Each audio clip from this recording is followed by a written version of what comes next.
Hello, I'd like to take the opportunity to briefly introduce the cultural interviews that I would like you to take part in as part of your learning for this course. The first thing I want you to know is that you need to interview two different people.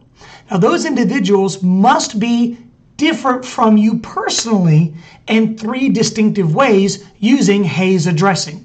Now, as you'll see in our course, you'll see a PDF labeled Hays addressing.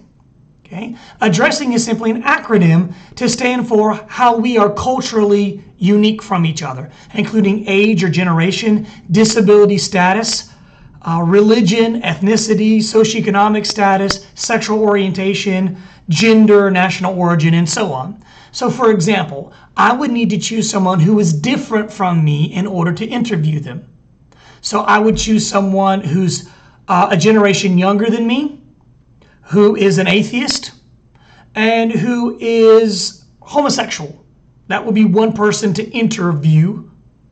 Another person for me to interview would be a woman who is from Haiti, who is in her 70s. So I want you to really have a purposeful process of finding two different people to interview for this project.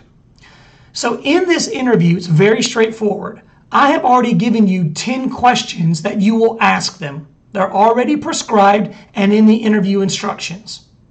Then you will come up with 5 questions of your own.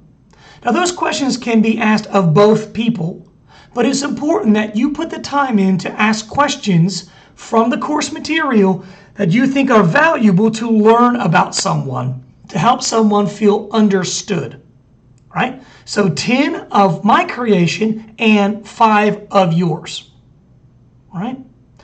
So very straightforward. For the paper itself, you'll do an introduction of who this person is and how they differ from you in at least 3 ways using Hays addressing.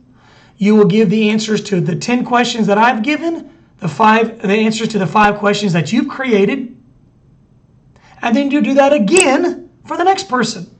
Interviewee number 2 introduction, 10 questions from them, or 10 answers, from them, 5 answers from the one that you've provided for yourself, and then you'll write a conclusion about what you've learned. Now, all the details are provided for you in the interview instructions and rubric, but I often find that students don't always understand that you have to have 2 separate people. So that's why I want to take the time to introduce this to you now, and I'm looking forward to this paper.